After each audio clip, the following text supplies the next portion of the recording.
The good, also known as the Fitz for obvious reasons. The bad, also known as the Frank, because he's definitely the bad boy of this boy band, which means the ugly...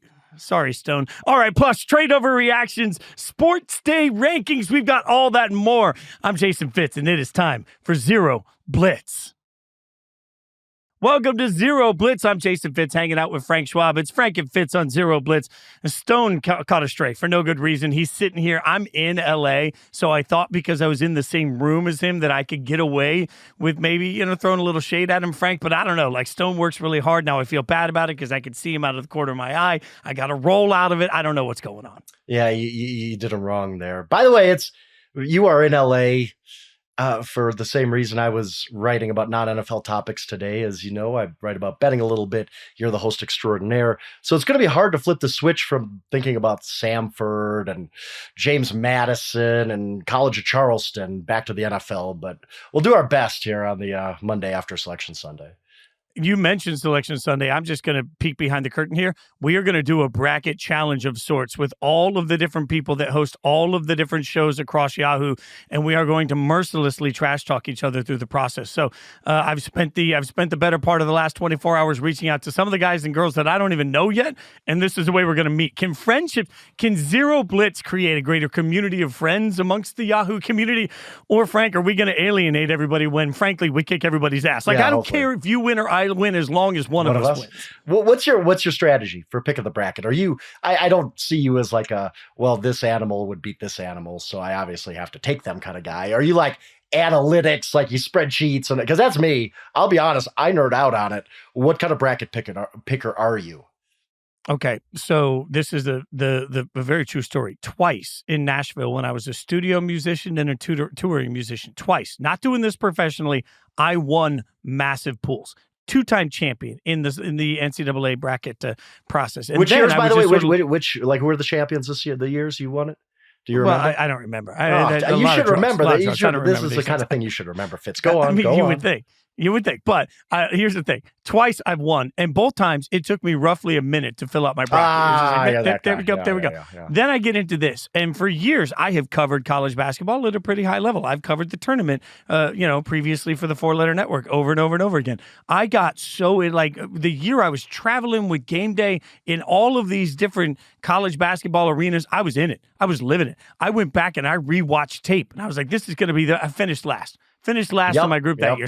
The smarter I think I've gotten, the dumber it's gotten for me. So this year, I'm going to go back to like the quick and easy, just rip the Band-Aid off. Let's go with it. What is the Frank Schwab approach for the bracket? And yes, we're going to relate all of this to football in a minute. Everybody calm down. We will? Whatever. I'm just talking to brackets because why not? This should be a week for the NCAA tournament. I literally just get in my cave for a couple days and I am studying Ken Pom and I'm watching film and I'm listening to every podcast I can. And I will not even touch my bracket usually until Tuesday afternoon, sometimes Wednesday, because I don't want to overreact to anything. Very much study. And then I usually finish last. So I have wondered if I should just go your route and say, screw it. I'm spending 1 minute of prep. First thing that comes to mind, I'd probably do better, but part of the enjoyment for me is the preparation for this great tournament. So yes, you will take 1 minute. I will take roughly like 1,200 minutes, and you'll probably finish ahead of me, and it's going to really piss me off. I can't lie to you. Are we still talking about basketball here? Okay, Frank, one other question for you. Something I don't have to, as a UNLV fan, I don't have to worry about these things. What do you do when your favorite team is in the, because UNLV's in the NIT, which, by the way, Vegas fans are celebrating. The first postseason appearance in a decade, I'll take it. But you are a Wisconsin guy, and Badger Mushroom is in this thing. So, what are we doing? Are you taking them? Are you not taking them? How do you handle Wisconsin? I am so anti-Homer when it comes to that because I'm the Doomsday fan. I'm thinking, oh my God, James Madison's going to beat them, and they're going to be out of the tournament first round. They're going to score 42 points like they usually do in the tournament losses. So that's kind of how I handle it. I also think I jinx myself a little bit because myself and Ryan Spoon having just a couple, back and forth on Twitter, formerly X, whatever it is. It's Twitter to me. About the potential Duke-Wisconsin matchup in the second round, and then I had to walk it back real quick and say, whoa, James Madison might have something to say about this. I am not a homer. When Wisconsin was really, really good, 2014, 2015, won no pools because I probably had them going out in like the second, third round because I just couldn't get my head around Wisconsin playing for a national title in 2015. So yeah, anti-homer, I do not pick my team to go far, and if they do, it's almost an emotional hedge.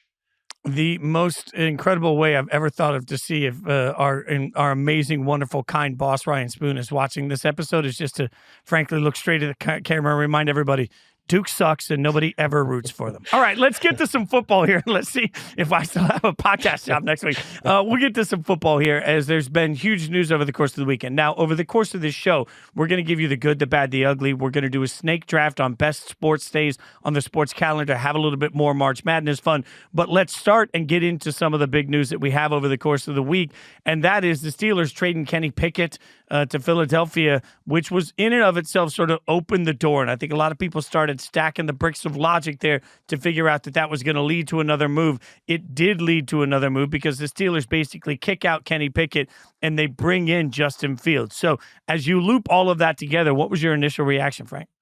My first one is from the Kenny Pickett side of things, and from all accounts, especially Jerry Dulac of the Pittsburgh Post-Gazette, it sounded like Pickett really handled a lot of things poorly in the past few months. He didn't handle being demoted behind Mason Rudolph when Mason Rudolph was hot. He didn't handle that well. He did not handle the Russell Wilson signing very well.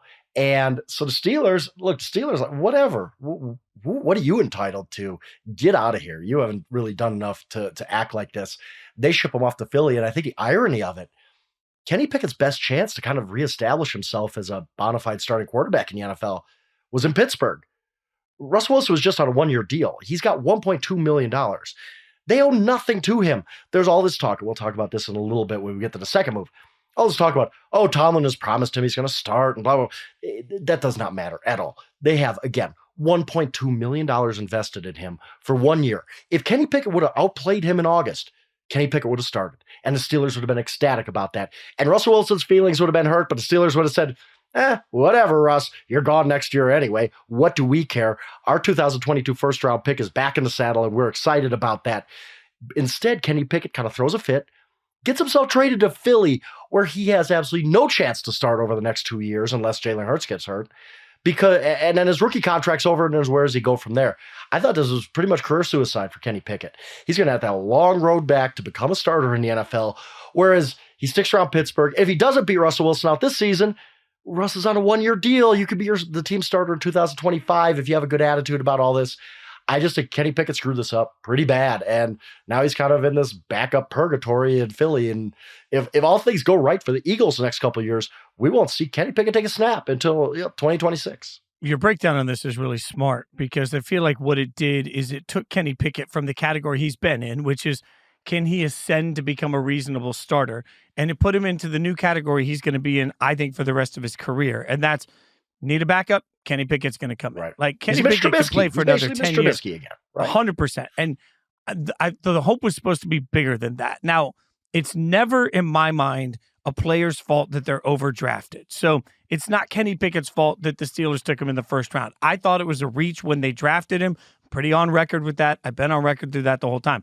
I don't think he was ever supposed to really be the franchise-saving quarterback. But that being said, I'm surprised to see the player really be willing to just give up on that, especially at this point and at this value. They still have time. They still could have figured out the money aspect is a good part of this too. So now he goes to a spot where, to your point, he's buried. Like he's just, not only is he, so what, preseason? We're going to get a few preseason games a year to suddenly figure out if Kenny Pickett has a future in this league. Like, I feel like he put himself in the sort of situation where Kenny Pickett is not only going to become a permanent backup, he's going to become the hardest thing to get out of, which is forgotten. Like the league's not even going to think of Kenny Pickett. And somebody at some point, I think there could have still been legs somewhere else for him to have a shot to start, but not anymore. Be a professional, Kenny. You're not entitled to anything. If you would have played better, nobody would have the Steelers wouldn't have even thought about Russell Wilson. You didn't play that well. That's why you're in this situation. Take something on your shoulders. Don't think you're entitled to anything. Don't you think you're entitled just to get your job back when Mason Rudolph's playing well late last season. Don't think you're entitled to start over a 9-time Pro Bowler. I know Russ has had his issues the last couple of years, but for Kenny Pickett to come in and throw a fit, I guess, reportedly, over Russell Wilson being signed apparently to start ahead of him, well, Russell Wilson's been a better quarterback than you. If you'd have played better, you wouldn't be in this spot. I think it's important to note here, because you said reportedly, and yes, it's just reports that he pitched a fit. If he didn't pitch a fit, why get rid of him now? What was the benefit? Unless the Steelers just wanted to bring in Justin Fields, which is the other part of this equation. But through all of this, I think the one commonality between what the Bears did and what the Steelers did is I'm looking at it saying, why now? Like, there's not enough talented quarterbacks in the NFL. We know that. We're going to get into the summer, and God forbid, but somebody's going to get hurt somewhere. You're telling me that the best value that there was going to be for Kenny Pickett, the Steelers got a 98 and 2 2025 7th-round picks. Newsflash, we all know this. Like, 7th-round picks barely even make the roster. So, essentially, this was Kenny Pickett for a 98 and 2 Hail Marys. Like that, you couldn't have gotten better than that in June, which is what we're about to get to with Justin Fields too. But I think that speaks to the fact that the Steelers knew they had to unload him. Like, it's just, hey, I don't care where you go, but you can't be here. Right. And I do wonder if the Justin Fields thing was already in the works, because to me, we'll talk about Justin in a second. I'm not out on Justin Fields. I think Justin Fields is a good player. Like, he's got flaws. There's no doubt about it. But if you're asking me, pick a quarterback, Kenny Pickett, Justin Fields. Why are we even having this question? Of course I'm picking Justin Fields. There's no doubt in my mind. I think the Steelers really came out on the right side. Like, they came out looking pretty good here. To whereas before this all happened, you wondered what their end game was. You got Russ for a year. I guess signed him to an extension if he plays okay. He's going to be 37 in 2025. Where Pickett doesn't seem like the answer. Whereas now you say, whatever happens in 2024, whether it's Russ, whether it's Fields, you got options now. Fields might be your quarterback of the future. We'll see about that. But I thought the Steelers played this really, really well and didn't give up anything. Again, $1.2 million for Russ is nothing. What they gave up draft-wise for Fields, very, very little. I really, I'm kind of impressed with how the Steelers played this. It might not end up solving your quarterback situation, but you didn't pay anything to find out either. Really well done by Steelers front office. Yeah, no, the Steelers absolutely robbed the Bears in every possible way. And I've heard a lot of people say, well, the league obviously didn't think that Justin Fields could play because there weren't that many suitors. I want to clarify that because I don't think that's true at all. The one thing teams understand in the NFL better than anything is leverage, right? So the minute that everybody understood Chicago, which after Indy, I think it became clear, was definitely going quarterback at number one, what does that mean? It means they lost any shot at any leverage in a trade conversation. So if you know that Justin Fields isn't going to be part of the team, you're not running up to the podium and suddenly offering a second-round pick for him. Like, they diluted their own trade value by doing it when they did it. That's on the Bears. And I don't think what he was traded for is representative of Justin Fields. It's representative of a bad business deal by the Bears. They should have either traded him earlier or they should have waited until close to the season, seen what they could have gotten from him. But you can't tell me that a 6th-round pick that might become a 4th-round pick is really worth it when you talk about the insurance that Justin Fields would have had. Worst case scenario, he stays on the roster. You still have a backup quarterback, which we learned last year every team needs to have anyway. So I thought this was a questionable move by Chicago for the value they got and not a statement of Justin Fields at all. Right. I agree and disagree with you. The part I disagree with is it's one of the rare cases where I'm always part of this. Why do we care so much about the feelings of the starting quarterback? Well, you need to get good at that position. And if your backup is going to challenge him a little bit, your QB1 should be able to handle that. In this particular situation, I don't think the Bears could have kept Justin Fields around. It would have just been so awkward for Caleb Williams' development to have a guy who the locker room has they supported him publicly last year. A lot of their fans really, really like Justin Fields and where he was going. He is a former 1st-round pick. He has the experience. All of a sudden, it makes life a little uncomfortable for Caleb Williams. Not that that's always a bad thing, but the Bears are all in on this Caleb Williams thing. They need a franchise quarterback. They haven't had an all-pro quarterback on the first team since Sid Luck, or not even, it was Johnny Lujack in 1950. They need to get Caleb Williams to start him. And I don't think you do that by having this weird situation where, hey, Caleb, welcome to the team. Here's Justin Fields. He's going to be sitting in the quarterback room next to you. We're trying to trade him, but we're going to see. Like, it was just going to be such a bad situation that I think the Bears had, like, they were just stuck in a situation where you got to trade him, get whatever you can. We just can't have this guy around. It just makes life too difficult. I do agree with you that backup quarterback's very valuable. What if something happens to Caleb? Or, maybe you do hold on to Justin for a while. Just have him be away from the facility and trade him when somebody gets hurt. But I do think the Bears wanted to do right by Fields too, and that was part of this. Look, I love the nature, the thought of doing right. And if that's really what happened here, I'll never fault everybody for doing right for the player. But what you're saying right now is every indication that the Bears don't have the right head coach then. Because I don't know. It's tough, Fitz. Wait. But think about it. when the Chiefs drafted Mahomes, they were coming off of a playoff season with Alex Smith, right? Like they were coming off like playoff caliber football with Alex Smith. There had to have been players in that locker room that were like, I don't know about this. And as we've talked about before, when they decided after a big year to move on from Alex Smith and to put Mahomes in that role, plenty of people looked around and said, man, Andy Reid just lost his damn mind. At some point, the expectation of who's going to play and running an entire locker room comes down to who's establishing your culture. And if Eberflus had established a culture where everybody in that locker room genuinely believed he was the smartest guy in the room, they genuinely looked at Eberflus and said, man, I don't understand what he's doing, but I know this guy's a genius, so it's going to work out. If they really had that level of respect for him, I don't care if you put Bozo the Clown in there, it's still going to work. To me, this says everything about the culture of the organization. It could a little bit, but I just think it was too difficult of a situation. And the Chiefs situation is a reasonable comp.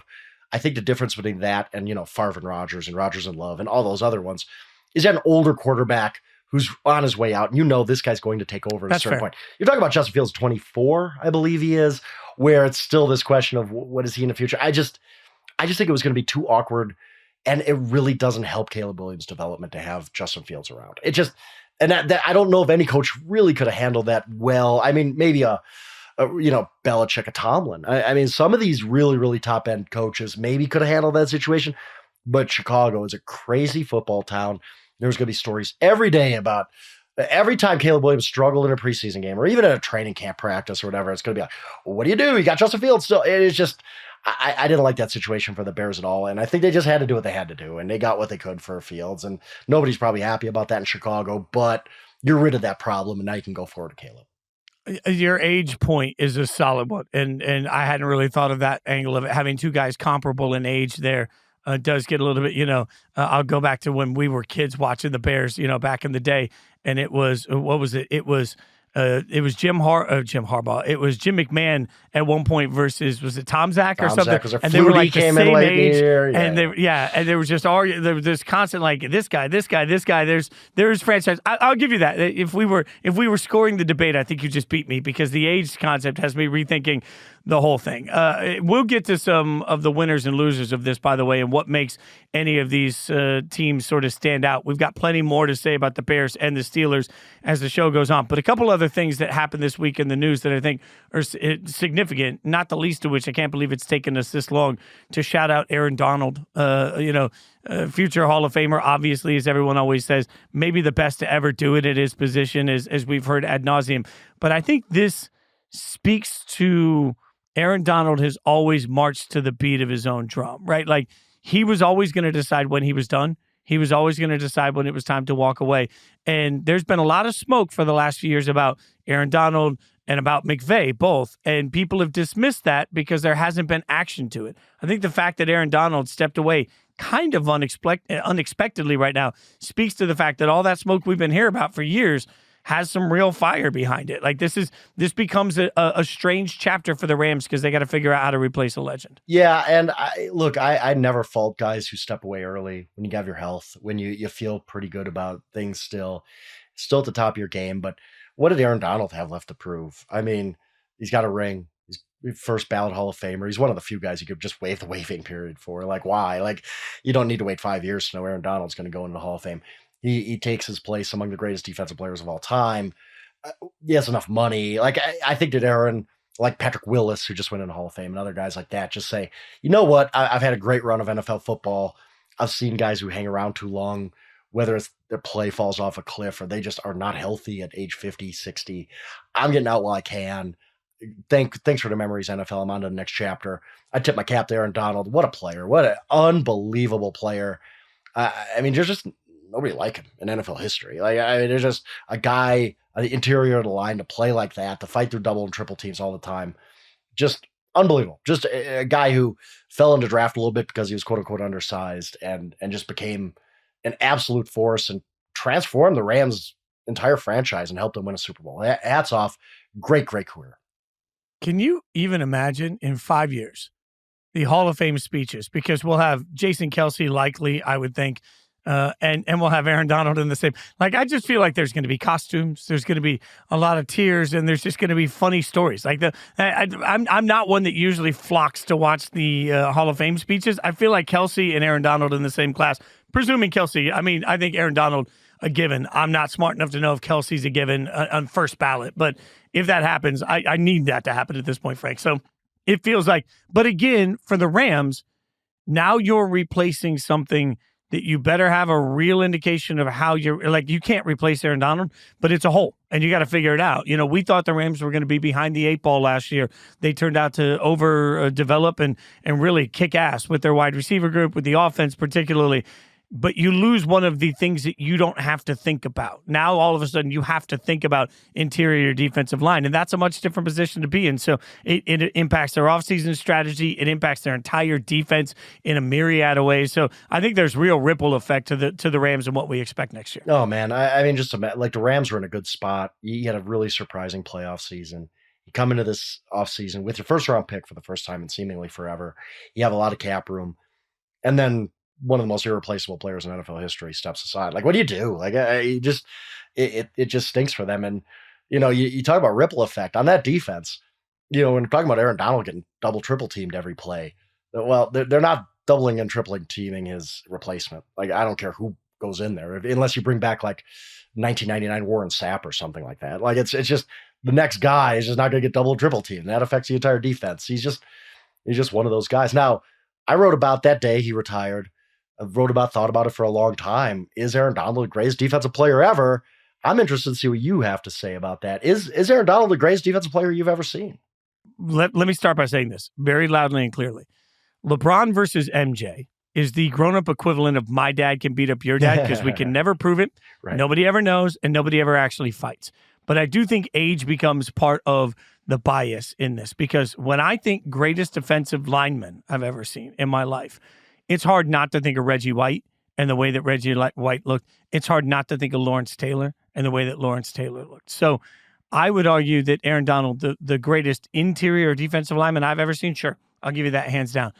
When you think about what we all saw with the dominance and just the absolute motor that it took to be Lawrence Taylor and to be Reggie White, I think one and 1A to me on that. And I look at that very differently than I look at things like secondary play, you know? So, like, I think Charles Woodson, Deion Sanders, two of the best we've ever seen in a secondary. Yeah. But yeah, Ronnie Lott, another great example. But they're all so different. So I would say without hesitation, yes to best interior defensive lineman, but man, I put him on, like, you know me, I love to use the bar analogy with the shelves. He's on that same top shelf, like the shelf of like Louis that nobody can afford. He's on that same Louis with Lawrence Taylor and Reggie White, but I can't say he's better than them. Can you? I didn't. I came out, I think LT is going to be impossible to top as number one in my lifetime. He was just such a revolutionary player. It's like he came from another planet. I mean, he was just so far ahead of his time, changed the entire NFL, dominant force. And he just has this aura about him, the LT aura. LT's number one for me and probably will be forever. Reggie White, I put ahead of Donald. It was very, very close to me, though. Just because what Donald did on the interior is so tough. When you're playing in that phone booth and he's just beating everybody, the quarterback, doesn't matter, double, triples, whatever.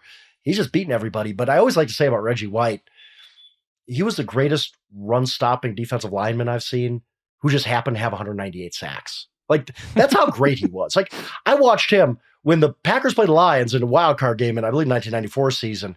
They held Barry Sanders a -1 yard. Go back and look. They lined up Reggie on the interior, just said, wreck the Detroit Lions offensive line. He said, all right, I'll do that.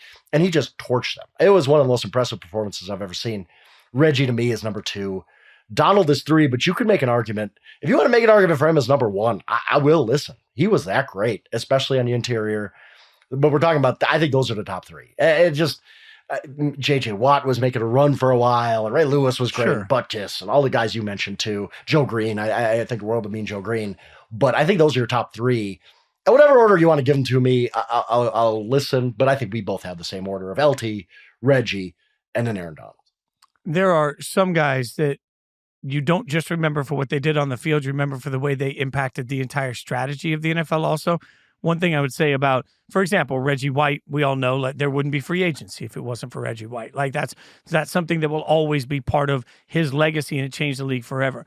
look now at advanced analytics and all the analytics nerds, like, that are pushing their glasses up and they're telling you, hey, if you can get interior pressure, it means so much to the way that your entire defense can impact a quarterback.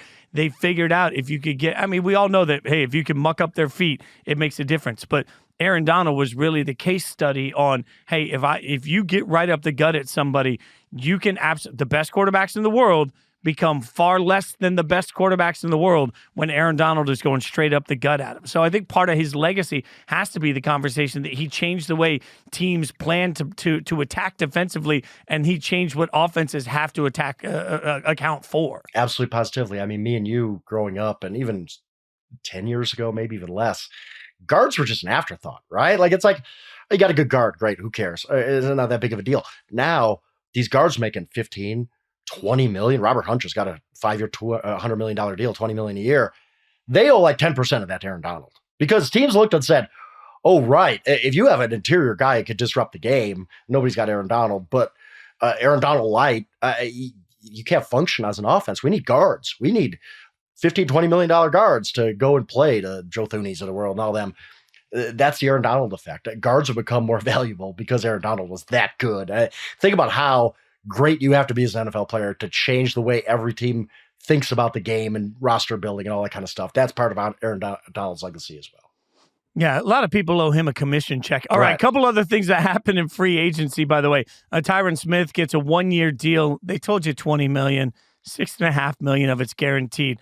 So the Jets are basically saying our old-ass quarterback with the bum Achilles is going to be now saved by an offensive lineman that's played like 6 snaps in the last 3 years. I know Jets fans are all like, no, everything's going to be fine. But, man, you've got to use a lot of yeah-but logic to get there for me to be a transcendent move for the Jets. I mean, one thing I will say is Smith is really good when he plays. And you're right, it's rare anymore. He's going to miss games. You just have to bake that into your plan, and that's hard to left tackle, to be like, well, we'll get 10 games out of Tyron Smith, and the other 7, we'll just figure it out. Like, that's hard. It's hard living. But the one thing I will say for the Jets is at least you're getting a quality player when he plays. Like, I don't think he's lost much.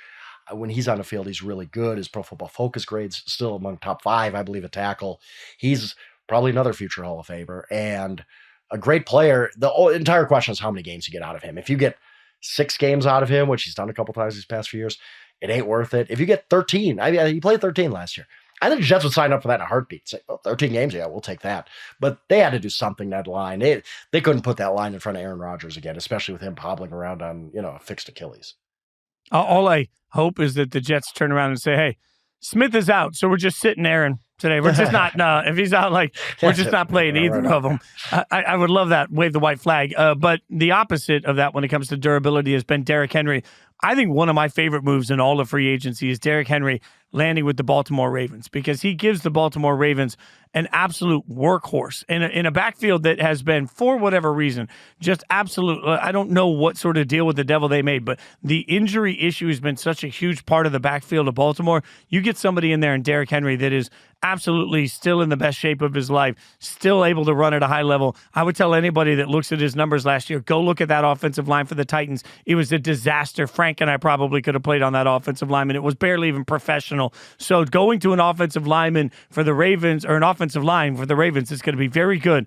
And hey, what are you going to do? You're going to suddenly key on taking Henry away? Because if you do that, Lamar is going to destroy you. So this will be the first time in years it won't be Derrick Henry's job to be the only thing they have offensively. I think this is a brilliant signing for the Ravens. It's a perfect spot for Henry. I think they thrive, and I think it genuinely impacts the Ravens' Super Bowl chances. I do too. I mean, think back to the AFC Championship game, and we talked about Sunday Night Blitz that night. What are they doing? They handed their running backs, 5 times, 6 times? Never got a running game going because they didn't trust the running game. Well, now you got Derrick Henry, who's slowing down. Look, he's got to slow down. He led the NFL in carries 4 of the last 5 years, and it would have been 5 of 5 if he didn't get hurt in that middle year. I think it was 2022. So it's going to take a toll on you after a while, but imagine the running lanes that open up for him, because you have to account for Lamar Jackson in the running game. He's never had this before. It's been 8-man boxes his whole career. All of a sudden he's going to wake up and say, hey, where's that extra guy? Football's played like this? Really? Like only 7 in the box? Let's go. Let's get it. I think it helps Lamar Jackson. It helps Derrick Henry. It rejuvenate his career a little bit, keep him going, because he's not going to be getting pounded by all these extra defenders who know he's getting the ball 25 times a game and he's the only guy you got to worry about on the Tennessee Titans offense. I thought this was a great move. Derrick Henry's it reminded me a little bit of when they got Mark Ingram. The Ravens got Mark Ingram, even down to like Alabama former Heisman winner, 30 years old. Mark Ingram was pretty good for the Ravens. He had that really, really good year, 1,000 yards, 10 touchdowns.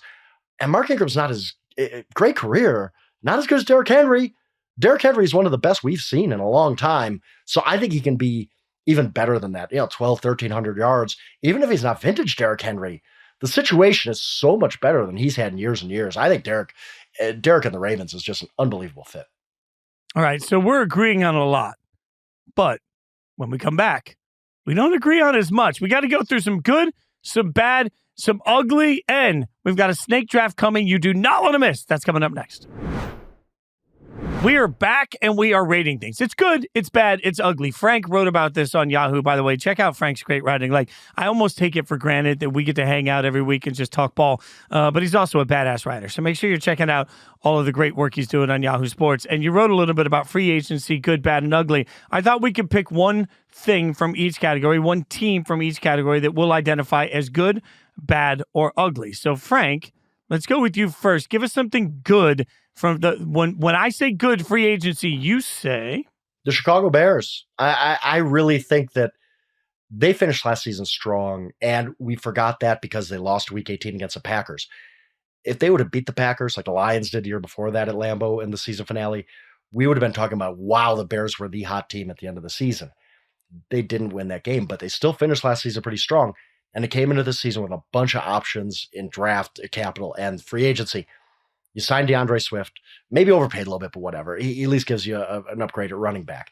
And the thing I think really sets them apart is they went out and got Keenan Allen. It is so hard to find a top receiver.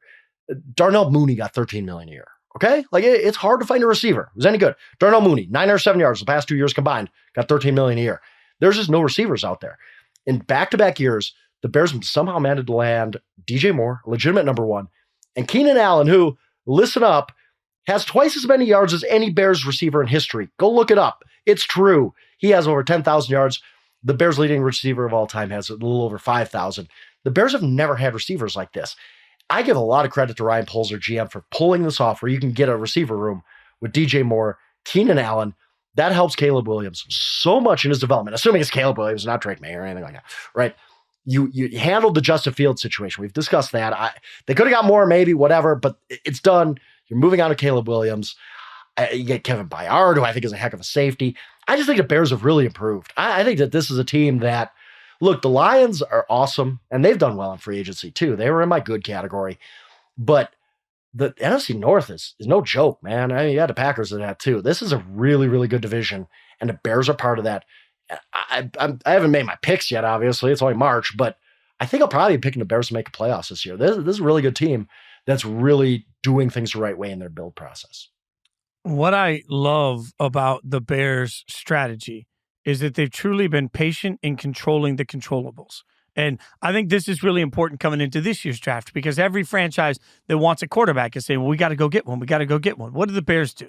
Last year, they looked at the quarterbacks and said, nope, the guys that we want isn't here. So we're going to trade out.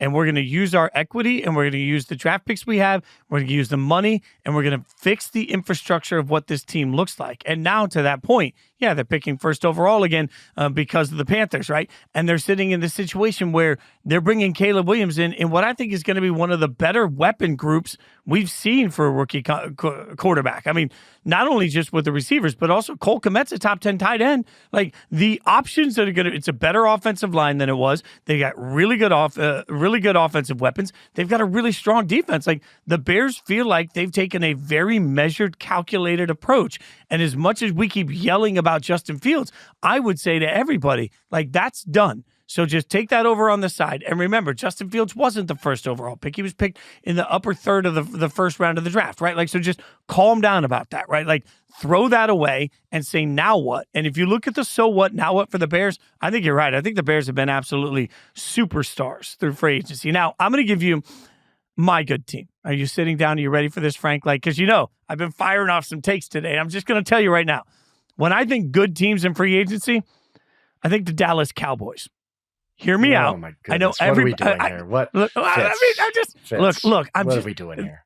Everybody's yelling about what Dallas didn't do. They should be. And I would just. They should be. Why? Why? Go on. Did I miss something? I need to hear this. Go ahead. They were last year. Through the course of the regular season last year, they were one of the best teams in football. Their quarterback played at a level that was so high that with 2 or 3 weeks left, there was a real conversation of if he was going to be the MVP. You look around at the amount of talent they have, the number of guys on that roster that if they went somewhere else would be coveted. And we forget that all the time. They have all the talent in the world. Did it result in playoff success? No. Would there have been something smart in adding maybe a dog to the room that could come in? Sure, I guess. But at the same time, I would look at all of it and say, if you are the Cowboys right now, and you know that you have all the talent in the world, why do you need to go overspend on the mediocrity that was the majority of this year's free agency class just to bring in somebody new, just so talking heads can feel better about it? This was not a 7, 8,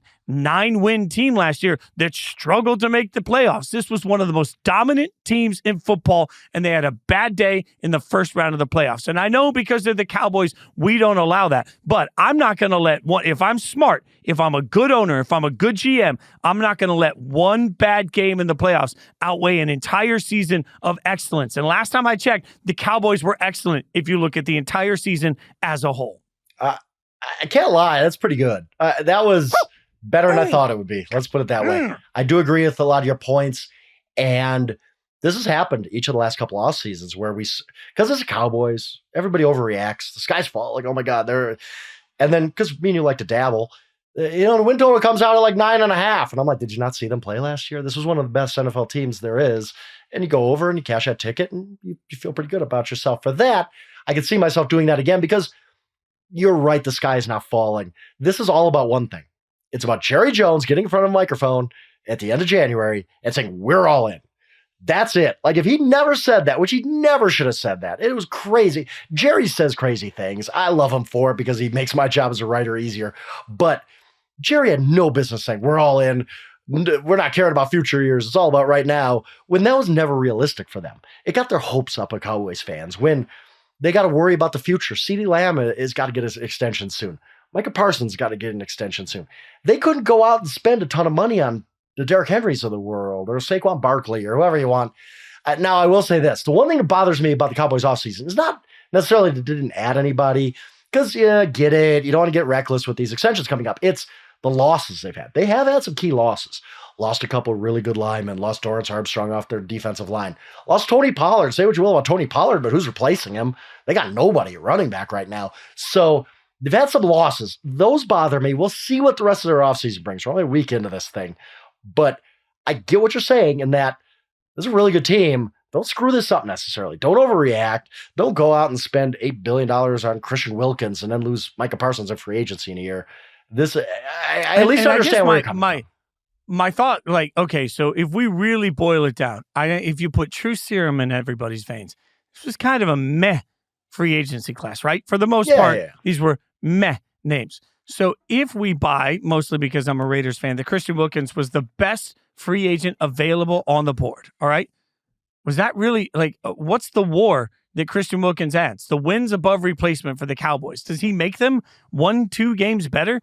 Does the playoff game come out different because Christian Wilkins is there? I think part of the hard part of this, one thing, an exercise everybody's been doing for the last 24 hours around March Madness is don't just tell me that you think it's an outrage that Oklahoma didn't make it in. Tell me who shouldn't have made it, right? And so to me, part of this is okay, Cowboys fans, realistically, what did you want your team to do that you think is going to make them better in the regular season and win that playoff game? And if the answer is go get Derrick Henry, I don't know that Derrick Henry stylistically was the right thing that they needed in that offense. I don't know that they can't go out and I don't know that, Estime or one of the kids like that, one of the running backs in the draft class can't come out and fulfill some of that. Where the Cowboys are picking, I do think offensive line becomes a big part of a need for them. I will say this. It's the deepest offensive line draft we've seen in years. So, there's depth in the offensive line in the draft, and 3rd and 4th round running backs can offer the opportunity to replace Pollard. I think, frankly, if I just take the star off the helmet and I look at it, what I see is a measured team that's one of the best in the NFL that has a bunch of talent and looked around and said, we're going to run it back. And I don't think that's I hear you though. Jerry's saying we're going all in. I guess I interpret that as saying we're not going to blow this thing up just because it didn't work. That would have been a smarter way for him to say the same thing. Right. All right, so from there, let's go to bad. And just because I'm firing off some hot takes, can I give you a team that I have on my bad list while I keep doing spirit fingers? I don't know why into the camera. All right, you ready for this? Bad. The Pittsburgh Steelers. And you had the Steelers on your good list. So look, if Frank and I were co-Santa Clauses, we would have some real naughty, nice list debates going on right now. Here's the thing. Just because you're lonely doesn't mean you marry somebody, all right? You don't go out and get in a relationship just because you're really sad and lonely. Just because you don't have a quarterback doesn't mean you bring in bad quarterbacks as your option. I think Russ is absolutely cooked. I think Russ will be benched by week 4 in this process, and his career as an effective starter is absolutely over, which means you are now banking that Justin Fields is going to be the answer. And the one thing that we've seen from the Steelers is that you got plenty of guys in that locker room that are not going to keep quiet if it's not going the way they want. We talked earlier about the drama in the locker room for the Bears they're trying to avoid. I think the Steelers going into this thing are in a situation where loud wide receivers will be loud if they don't like the quarterback that's playing. And if that's not working, they'll be louder about that. None of that feels conducive for Justin Fields or for Russell Wilson. I feel this is a team that knows they need a quarterback, knows they didn't have a quarterback. So now they're throwing spaghetti against a wall to see what sticks. And all they're doing is wasting time in relationships with quarterbacks that aren't going to work out for them. So I think that's bad. When you talk about loud receivers, you could just say George Pickens' name. It's okay. We know already. Ain't wrong. I'm not saying you're wrong about a lot of your points, but to me, it's all about the investment. What did they lose? And by the way, I do think Justin Fields is their starter by sometime in October, because you know why? It's the best outcome for the Pittsburgh Steelers. You don't care what Russell Wilson is not your future. Like, a good signing for $1.2 million. Justin Fields, you want to get a good look at him, because you got to worry about, do we extend him? Is he the guy? Can he be the guy? Is he better than what he showed in Chicago passing the ball? All this kind of stuff. Justin Fields is going to start at some point this year. It's the best outcome for the Pittsburgh Steelers. He might start week 1, but for all that's worth. And I just don't think that there's anything wrong with that. If you end up giving up a 4th-round pick because Justin Fields plays 51% of the snaps, which was, the trade stipulation there, I think it's okay. 4th rounder to try to fix a quarterback situation. We've seen a lot of wasted picks in the 3rd, 4th, 5th round of quarterback that are a lot worse start throws than Justin Fields. I like Justin Fields. I think he's a good player. He does need to get better as a passer, but he's still a really, really young guy. He was never in a great situation with Chicago. I think that maybe he could come along. Like, I like what Pittsburgh did. They didn't have the resources to really, really fix this thing. They had to throw spaghetti against the wall because they didn't have any steak in the fridge. Like, there's nothing there. They couldn't have got Kirk Cousins. They couldn't afford him. They can't get Caleb Williams because they're not going to have the draft capital to move up, and nobody's moving out of there anyway. What can we do? What's our best scenario to try to fix this thing? I think the Russell Wilson-Justin Fields combo is perfectly fine when you consider that they risk nothing on it. Really strong point on Fields being the best option for them to be starting. That does change a little bit of my mindset on it. I'll be a little kinder to the Steelers. All right, give me when I say bad, you say. I would have to look at my list real quick because there was a lot of them, but I'll take the Falcons. I'm not as high on the Falcons. I know this is very spicy, but I'm not as high in the Falcons offseason as everybody else because no lemon pepper wings for you. I know, right? I keep seeing the risk in Kirk Cousins. $180 million for a guy who's going to be 36 coming off an Achilles injury. I get it. We've come a long way with fixing Achilles, and guys can come back like Cam Akers, and I don't even know if Aaron Rodgers was ever in a position to really come back, but he made it sound like he was. I get it. Kirk Cousins might look good as new on opening day.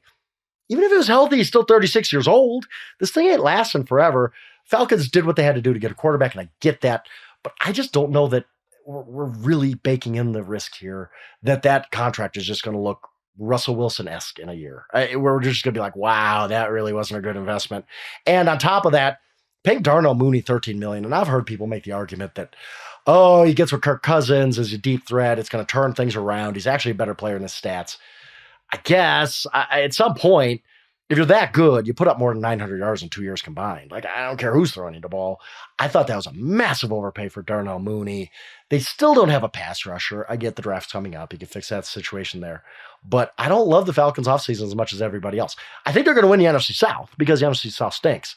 But I don't know that I'm throwing them a parade yet. I think we got to see how Kirk Cousins plays before I really get on board with the idea that the Falcons are these contenders in the NFC. No, I respect that. And I think I'm going to try and be consistent on one thing. And I don't care what your team name is here. If you are relying on an old quarterback coming off an Achilles injury, I think that's a bad strategy at the quarterback position. I understand we just expect modern medicine to make everybody immediately come back and be themselves again. I don't know, man. Like, it's an Achilles, and we all know how much legs matter to everything that quarterbacks do in their motion. And it feels like the sort of thing that everybody takes it for granted. In a year from now, we'll be like, oh, it makes sense. I understand why these guys aren't playing as well. They're coming off an Achilles. All right, By the way, one real quick thing about Kirk Cousins. All the people out there, all I heard about Kirk Cousins the last 4, 5, 6 years, Kirk Cousins stinks. Look at his Monday night record. Look at his playoff record. All of a sudden, he's the savior of a franchise? Like, how did the narrative flip on Kirk Cousins this dramatically? He went for the guy everybody was kicking when he was down.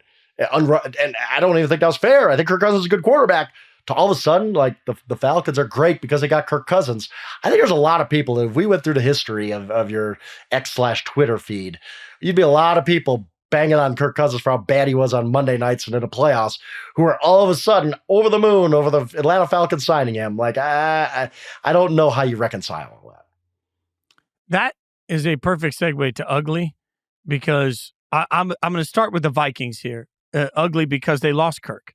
Okay, and I think they lost Kirk with no real set answer what they're going to do at quarterback. But I think the ugliest thing that we're seeing this year is there's a whole group of teams that realize they need a quarterback. I don't think they're going to be in earshot of it. And so I'll for 1 second, I will play the Charles Robinson and Jory Epstein role because I've spent the last 3 days talking to everybody I possibly can. Some people with teams, some people that cover the draft, some people that know the draft, scouts, everybody that I know in my phone book, trying to figure out the quarterbacks. I'm becoming increasingly convinced at this point that quarterbacks, we all know, are going to go 1, 2, and 3. I think quarterbacks are going to go 1, 2, 3, and 4. Arizona's going to move down from 4. Here's the thing. Arizona has made it clear they want a wide receiver, right?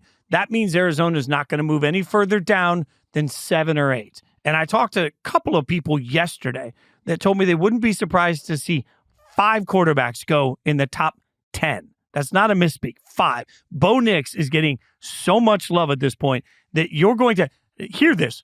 A team is going to have to trade up to acquire the 5th best quarterback in this year's draft. So for all of the, we're tired of Kirk Cousins that the Minnesota Vikings are feeling right now. The one thing I'd say is, okay, who's better? Because what did we just see? We saw Justin Fields, Kenny Pickett, Zach Wilson, Mac Jones, all gone from their team. And Trevor Lawrence may not be any good. Now, that could be the worst quarterback class of all time. It might go down as the worst quarterback class of all time. And I know everybody likes to point to the Herbert, Mahomes, that era and say, well, look at how good that one was. That's one. That's one great draft. The chances, the odds that 5 quarterbacks out of this draft are going to be successful are basically 0, right? And everybody keeps saying, well, trade up. Again, 1, 2, and 3, I don't think are available for trade no matter what you offer. You could offer everything. Nothing's there. So the question is it worth mortgaging the future of your franchise for the Vikings to move on from Kirk Cousins, mortgaging the future just to try and get Bo Nix, just to try and get J.J. McCarthy? Like, this is where it gets really ugly to me. Those guys may turn out to be great. They truly might, and I hope they do. But the fact is, the Vikings, the Broncos, the Raiders, the Steelers, I can go on and on. They're all teams that I think have no quarterback, and I think by the time this is all said and done, they have no opportunity for a quarterback, no matter what they do, that actually makes sense. So all of a sudden, you're leveraging for mediocrity. Yeah, so, I really do agree with you, and the whole point of you're going to move up for the 4th best quarterback in the class. Sometimes that can work out. I'm not saying it can't, but I don't know. I don't think any of the top 3 teams are moving their picks. They need a quarterback. Why pass on them? Real quick, if I'm Arizona, I stick at 4 and take Marvin Harrison Jr., and I don't care what you offer me. I think that guy's generational, and you take him, and you just live with it. Whatever. We passed up on an extra first-round pick from Minnesota. So what? I think the only way they move down, so this Giants thing that people keep talking about, the Giants are interested in a quarterback. It makes sense to move from 4 to 6 if you pick something up. If you've got the 2 wide receivers, basically, if you believe that Malik or Rome or Marvin Harrison are all basically I think the Harrison same. He's as good as I've ever seen coming out of college. He's that good. And if he's that good, then it's irresponsible. Like if you're sold on only one guy in your Arizona, it's irresponsible to move down. There's enough smoke here where I feel like 4 or 5 could end up being in play. What did you give us an ugly? Give us an ugly. I kind of think the Los Angeles Chargers. I mean, we come in and it's like Jim Harbaugh and this talented roster, and then it's like, well, the roster is not so talented anymore because the salary cap is actually not a myth. It's a real thing that forces you to cut Mike Williams, trade Keenan Allen, and let Austin Eckler go in free agency. That's taking the 3 biggest weapons Justin Herbert has away from him. Quentin Johnson showed nothing last year as a first-round pick. I mean, look, I'm not giving up on a guy after 1 year, but he's got a long way to go before he takes over as a number 1 receiver. I think you've really set Justin Herbert back here. You've lost a couple other guys. This whole Jim Harbaugh is going to fix everything. Well, you need talent too in the NFL, and I think it's been a really rough offseason for them. Even if you Williams was hurt all the time, and Eckler's a running back who's going to be slowing down, and Keenan Allen's old. I don't care. It's hard to replace those guys, or even guys like Kenneth Murray on the defense who they lost. I just it's been a really, really bad offseason for the Chargers. I get there's a long-term plan here and all that, but you lose ground on the Kansas City Chiefs. You're already behind them. It's not going to get any better getting rid of your 3 best offensive weapons. Even Gerald Everett, they lost him. I just have not liked this offseason for the Los Angeles Chargers because they were in such salary cap hell. What do they got to show for it? Blowing a 27-point lead to the Jaguars in a wildcard round? If you're going to spend like crazy and have all these unbelievable cap hits, at least have a couple of playoff wins to show for it. They have nada. And I think Jim Harbaugh era is getting off on the wrong foot here. I actually totally agree with you. And Quentin, by the way, I would love to see him become a great wide receiver. I would just remind everybody, if last year's grades were in this year's wide receiver class, he might be the 7th or 8th rated wide receiver. He got drafted in the first round last year because it was not a great. It was nowhere near what this one is. We do have some breaking news as we sit here right now talking about free agency.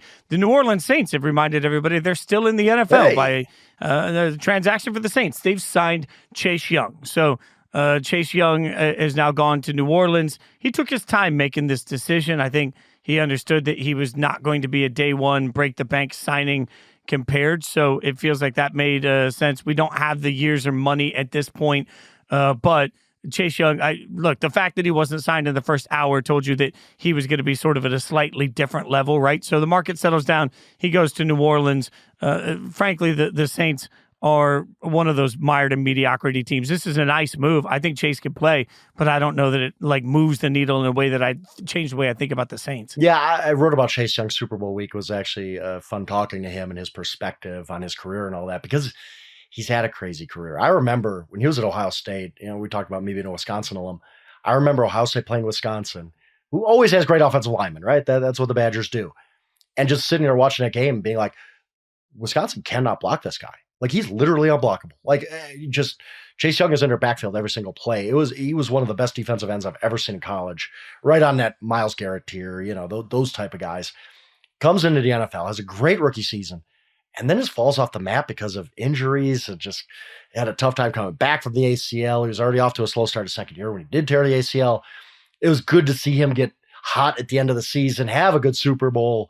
I want to see him revive his career. I hope it's with the Saints. I hope he does great, just because it would stink to think of that untapped promise. And we look back at Chase Young's career and say, what happened to that guy?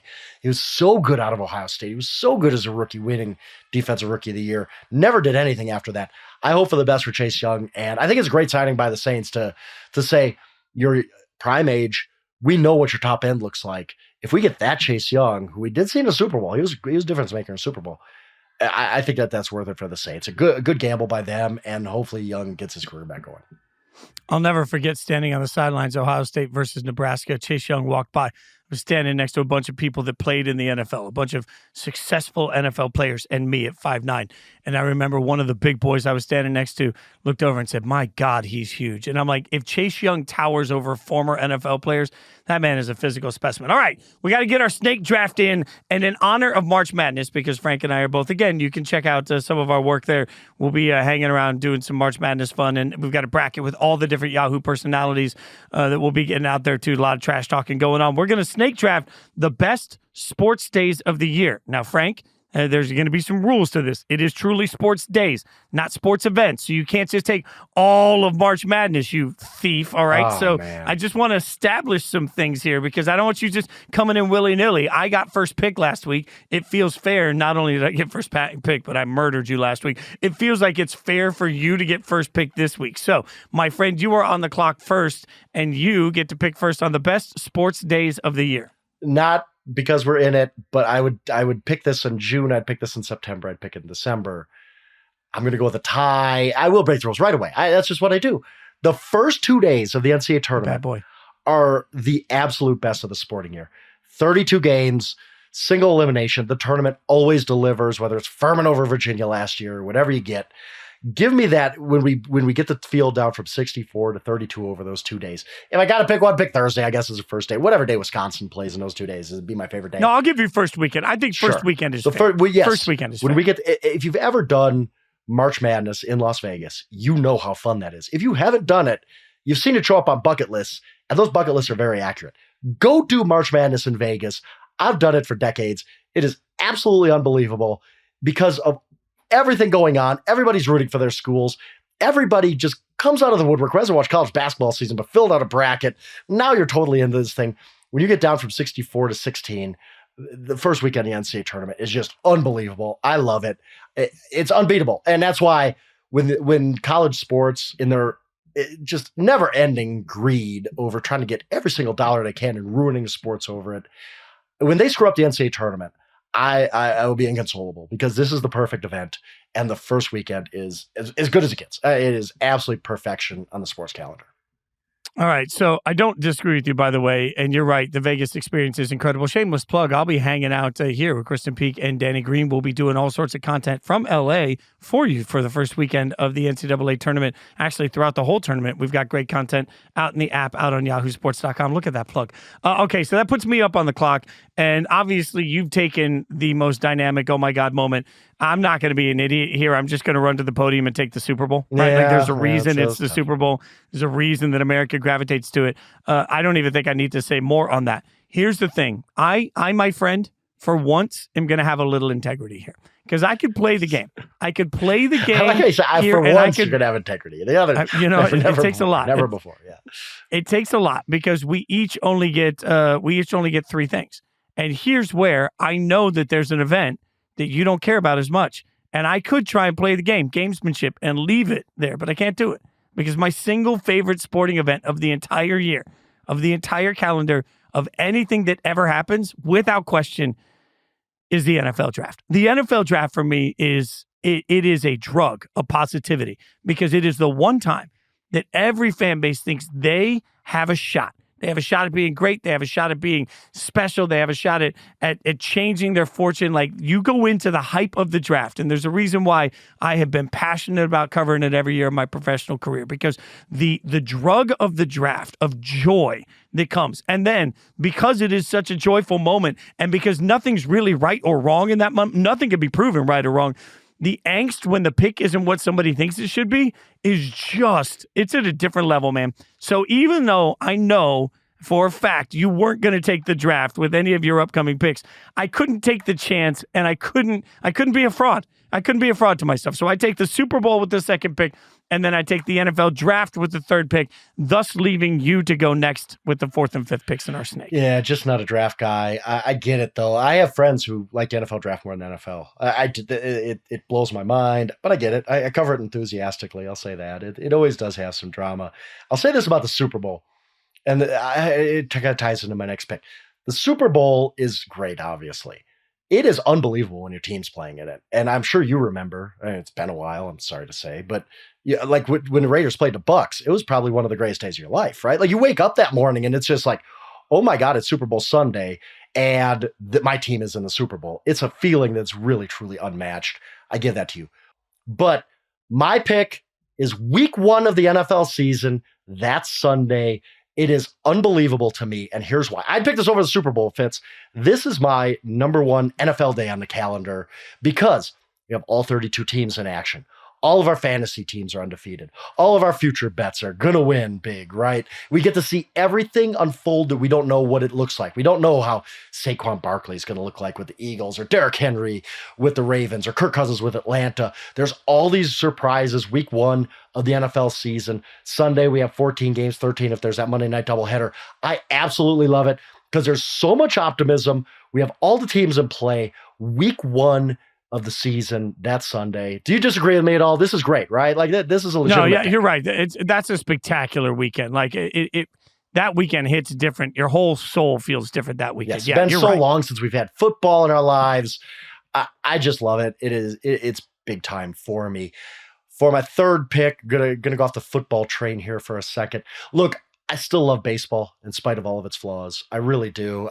Even though small market teams can't compete, and we're just watching to see if the Dodgers win 120 games or 122, and if they fail out in the playoffs. But opening day of baseball is still special. It's when, again, same kind of deal as the NFL. We all feel pretty good. Brewers fans tailgate in the parking lot. I love going to Brewers opening day. It's been a while, but it all feels new with baseball. It feels like spring is here. It's going to get warm. We're going to go out to the ballpark. Baseball opening day to me, my third pick for best days on the sports calendar. If the bosses are listening to this point of the podcast, disregard everything I said about Duke earlier and send us to the Brewers for opening day. I would be all in. Milwaukee. If you've never been to a baseball game in Milwaukee, we do it different, man. It is. Oh yeah, no, I've been to some games in Milwaukee. Oh, it's great. And look, I'm not even a baseball fan, and I can agree with you. There's a beauty to opening day of baseball that just feels different. Like it feels like suddenly you hit spring, you hit summer. It's a glorious thing. So that completes yours and leaves me one. And this one's tough for me because I was originally leaning going Sweet 16 NCAA tournament because I still love that. But as I think about it, the one weekend that gives me feels that we haven't talked about yet is rivalry week in college football. There's something about rivalry weekend and just all of the different weird bowl, like everything has a different name to it. Just knowing that no matter what's happened that year, Auburn, Alabama just feels different, right? Like Michigan, the game feels different. Like that, it just, for me, there's something about the pageantry of college football that the NFL can't even touch when it comes to the game experience more often than not. And the rivalry week experience particularly stands out. So I've ended up all football. And I don't feel good about that because I feel like I should have had either Sweet 16 or Final Four weekend in there. But it's just hard for me to leave out the draft because of what it means. Yeah. The Super Bowl has to be there because it's the damn Super Bowl. And then rivalry week is just incredible. One real quick one that I really had trouble passing on Masters Sunday. I'm not even a golf guy, but when you watch Masters Sunday, when those guys are coming, you know the course so well, and it's such a beautiful course. It looks great on TV. Masters Sunday's up there too, where you just, it's a one day out of the year where I'm a huge, huge golf fan. Like I just love the pageantry of it. It's my favorite golf story I'd love to tell as we get out of here. I will tell you that I was on local radio in Nashville, Tennessee for my first year doing this professionally for radio. And my co-host one day says, "Oh my God, the Masters this weekend." I said, "I don't care. I'm just not a golf guy." And he's like, "Oh, trust me, if you went to Augusta, you would care." And I said, "You know what? You're probably right. I just would have to experience it." So we go to break. My phone starts blowing up. And I'm like, what did I say that my phone's blowing up? Like, there's a lot of friends from the touring music world that I was in that listen to the show. And all my friends were texting me and like, "You idiot.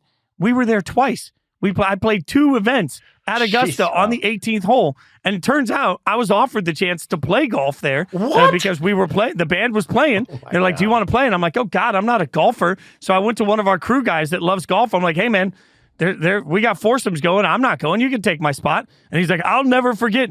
I played Augusta because you didn't want to do it." And they told me that all I did was complain about how the locker rooms weren't all that fancy for a place that was supposedly was. Shows you how much golf resonates with me, you know? Yeah. By the way, I went to high school with Tiger Woods, Anaheim Western High School. Did you really? Yeah, you're behind him. He was class of 94. I was class of 95. Not to date myself, but shout out to Tiger, my Anaheim Western high school classmate. Yes, that's my golf story that I've told every single person in my life, and now you and our podcast listeners as well. Oh, that's awesome. Well, you know what? I do know who Tiger is. That helps. All right. I also know who C-Mac is. He's back tomorrow with the exempt list. I'm back on Thursday with C-Rob and with Jory. You know that. What? Wednesday. Oh, they're telling me Wednesday. Oh, yeah. I'm back on Wednesday. They tried. Brett doing great work over here trying to keep me under control. Just tried to give me a hand signal for Wednesday. Didn't work. That's all I'm going to say. You can follow us on Twitter at Jason Fitz, at Yahoo Schwab, at SJ Rochelle to get to Stone. I almost said Sam. He's our producer behind the glass. Leave us that 5-star review unless you don't like the show, in which case review somebody else's, because I don't really care what your opinion is. Most importantly, tell your friends, your family, and enemies. Tell everybody to hang out with us every single week. For Frank Schwab, I'm Jason Fitz. We will see you next Monday.